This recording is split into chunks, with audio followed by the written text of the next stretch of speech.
Hi guys, hey, it's Angie with Feisty Butterfly Tarot, and today we are going to take a look at the Enchanted Forest Tarot, and also Colette Barron reads the Good Tarot, and we are going to use these together to do a reading for the month of December. So this is for the sign of Leo, and we are going to do the monthly peek at what's coming up for December. So we're going to get right to it.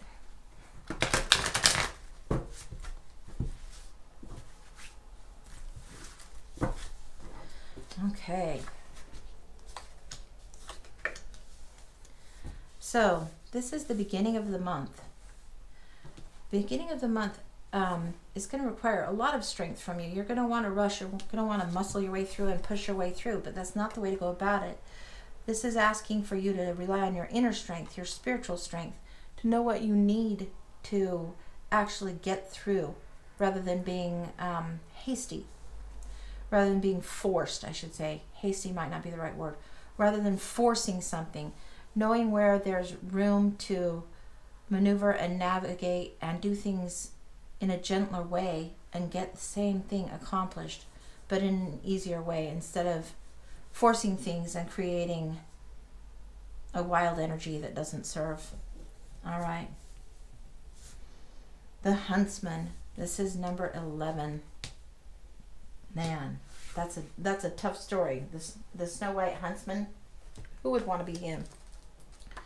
I'm looking in the book to see if he's representing what I think.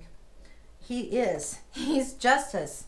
So you need strength to get through justice. You might typically think of the court and like the justice is blind, and you see the sword of truth and the weighing things and the options and trying to balance it out. And the Huntsman in Snow White has to balance whether to disobey the queen and bring her back the pig's heart, or whether to kill off Snow White, that kind of thing. So this Huntsman is having to balance the options, balance the choices, and knows that ultimately there's just going to be one solution that's gained, and it might not be easy for anyone. So this is justice is coming. This is the Huntsman. This is strength, and then justice. And then here we have the Enchanter. This is the Magician. This is not just the master of the knowledge and the master illusionist or trickster or manipulator. It's the manifester, but there has to be knowledge, and knowledge used well to create this growth. And if you look at this card, you see in this circle, in this spell that he's cast, this magic is happening. Trees are growing, things are growing and coming forward. This is manifesting. This is knowing what to combine with what, how much to be pushing, how much not to be pushing, how to balance it out. This is creating new space, new energy, new things are happening after this Justice card. So this is December, beginning, middle, end.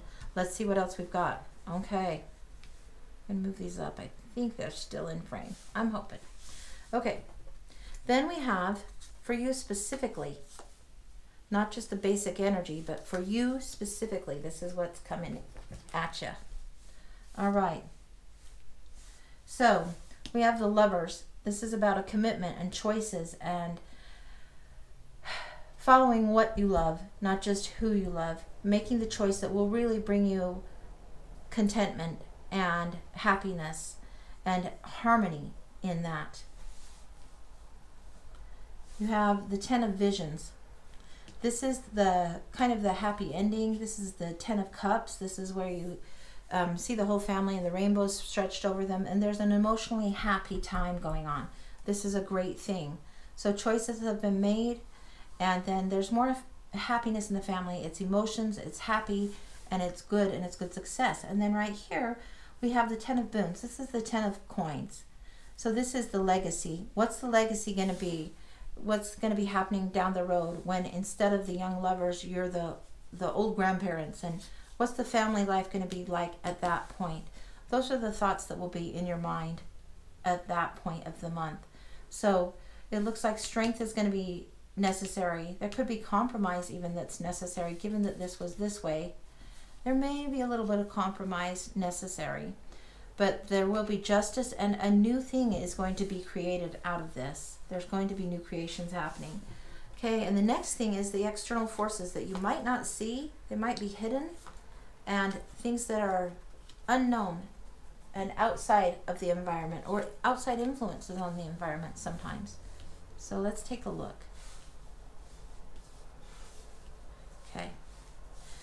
So we have the Council of Animals.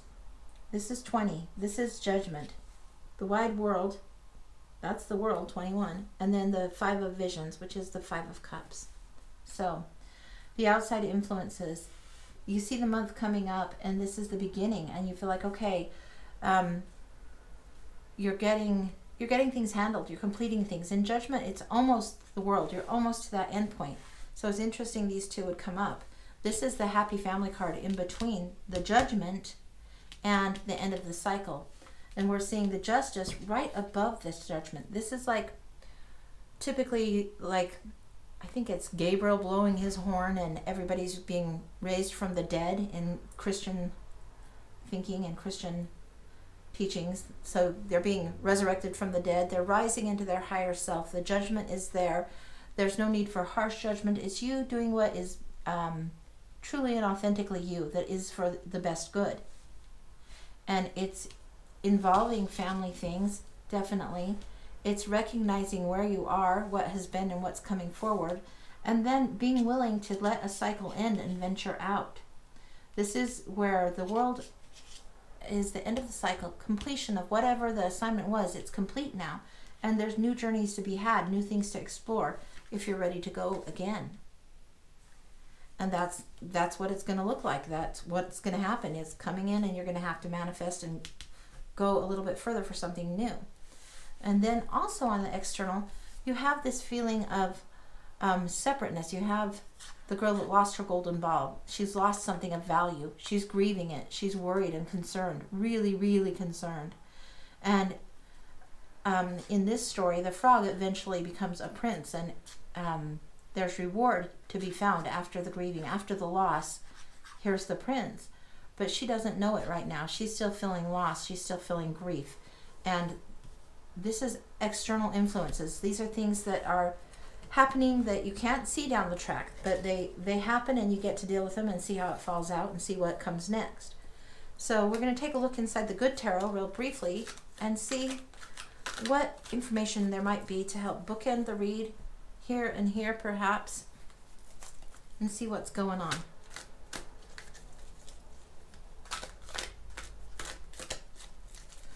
Maybe one more. Whoa. Okay. There's that one. Wheel of Fortune is at play. Wheel of Fortune, guys.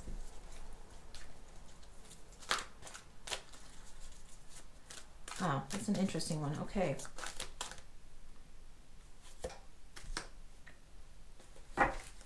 And the Three of Cups, Three of Water. Okay. So let's take a look.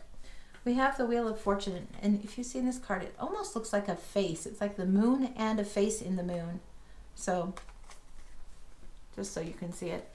But this is to do with cycles, beginnings and ends, and how fate plays a hand, and how luck is with you. Things are good. There's a cycle ending, shifting, and changing. There's definitely something that is shifting.